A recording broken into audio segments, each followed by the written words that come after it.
Vijay Sethupathi, Katrina Kaif நடிச்சு thriller ஜானர்ல தியேட்டர்கள்ல release ஆயிருக்கக்கூடிய படம் தான் மேரி கிறிஸ்மஸ். இந்த வீடியோ முடிஞ்சதுமே இந்த வீடியோ உங்களுக்கு பிடிச்சிருந்துச்சுன்னா மறக்காம லைக், ஷேர், சப்ஸ்கிரைப் பண்ணுங்க. இந்த படத்தோட ஒன்லைன் என்னன்னு பார்த்தோம்னா, இந்த படத்தோட ஸ்டார்டிங்ல நமக்கு சொல்லிடுவாங்க, இந்த படம் வந்து பாம்பே என்ற பேர்ல இருந்து மும்பை எப்ப மாறுச்சோ அதுக்கு முன்னாடி நடக்கிற கதைன்ற மாதிரி. ஆஃப்டர் 7 இயர்ஸ் மும்பைக்கு வருவாப்புல. அவருக்குன்னு இருக்கிற ஒரு சொந்தமே அவங்க அம்மா தான். அவங்க அம்மாவும் இறந்துடுறாங்க. இந்த சோகத்துல இருக்கக்கூடிய நம்ம ஹீரோ ஒரு கையில குழந்தையும் இன்னொரு கையில டெடிபெரியும் வச்சுன்னு இருக்கிற நம்ம ஹீரோனிய பாக்குறாரு. ஹீரோ வாலண்டரியா போய் நான் ஹெல்ப் பண்ணவான்னு கேட்க, அதுக்கப்புறம் ஹீரோயினி வீட்டுக்கு கூப்பிடுறாங்க. இவரும் வீட்டுக்கு போறாரு. அதுக்கப்புறம் இவங்க 2 பேருக்கு நடுவுல ஒரு ரிலேஷன்ஷிப் ஏற்படுது. இந்த சமயத்துல ஹீரோனி வீட்டுல ஒரு பெரிய சம்பவம் நடக்குது. அது ஹீரோக்கே பெரிய ட்விஸ்டா இருக்குது. இதுக்கப்புறம் என்ன நடந்துச்சுன்றது தான் இந்த படத்தோட ஒன்லைன். சோ இந்த படத்துக்கு பொறுத்த அளவு இது ஒரு கிரைம் த்ரில்லரா தான் போகும். பட் ஆனா இந்த படம் ஆரம்பிக்கும் போது ஒரு டிஃபரெண்ட் டோன்ல ஆரம்பிச்சு அதுக்கப்புறம் ஹீரோ ஹீரோனிக்குள்ள நடக்கிற ஒரு ரொமான்டிக்கலான ஒரு ரிலேஷன்ஷிப், ஸோ அதுக்கப்புறம் ஏற்படுற ஒரு சம்பவம், அங்க இருந்து அந்த படம் கிரைம் டோன்ல போகுது. அண்ட் படம் என்னதான் கிரைம் த்ரில்லர்ல போனாலுமே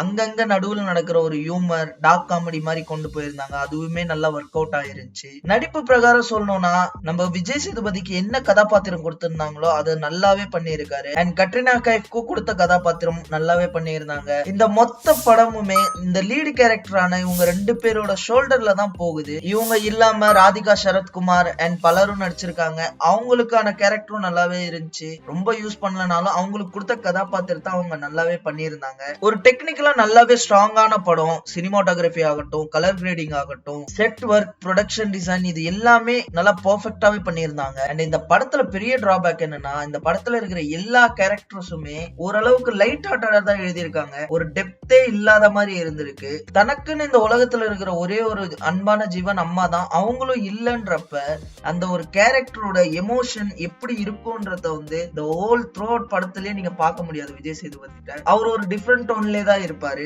அண்ட் அதே போல கட்ரினா கைஃப் என்னதான் அழகா இருந்தாலும், அவங்க கேரக்டர் இருந்தாலும், அவங்களுக்குள்ள இருக்கிற ஒரு டார்க் சைடு வந்து கடைசி வரைக்குமே காட்டாத மாதிரி ஒரு ஃபீல்ல இருந்துச்சு. ஏன்னா அவங்கள வச்சுதான் சில முக்கியமான சீன்லாம் நெக்ஸ்ட் கட்டத்துக்கு மூவ் ஆகும். ஓவராலாவே படம் ஒன் டைம் டெஃபினட்டா வாட்சபிள் தான். மெயினா நான் போனது வந்து விஜய் சேதுபதி கோசம் தான். அண்ட் இந்த படம் உங்களுக்கு தமிழ் டப்லே அவைலபிளா இருக்கு. மறக்காம ஒரு தடவை தியேட்டர்ல செக் அவுட் பண்ணுங்க. அடல்ட் கண்டென்ட் பொறுத்த அளவுக்கு ஒன்னும் பெருசா இருக்காது. யூஎஸ் டிக்கெட் தான். அண்ட் ஒருவேளை நீங்க இந்த படத்தை பார்த்துட்டீங்கன்னா உங்களுக்கு எவ்வளவு பிடிச்சிருந்துச்சுன்றதும் அண்ட் விஜய் சேதுபதியோட நடிப்பு உங்களுக்கு எப்படி இருந்துச்சுன்றதையும் மறக்காம கமெண்ட்ல சொல்லிட்டு போங்க. அண்ட் நம்ம சோஷியல் மீடியாவோட லிங்கை வந்து டிஸ்கிரிப்ஷன் அண்ட் கமெண்ட்ல கொடுத்துருக்கேன். மறக்காம ஃபாலோ பண்ணிக்கோங்க. இதோட ஒரு ஆசமான வீடியோல மீட் பண்ணலாம். அது வரைக்கும் பாய்.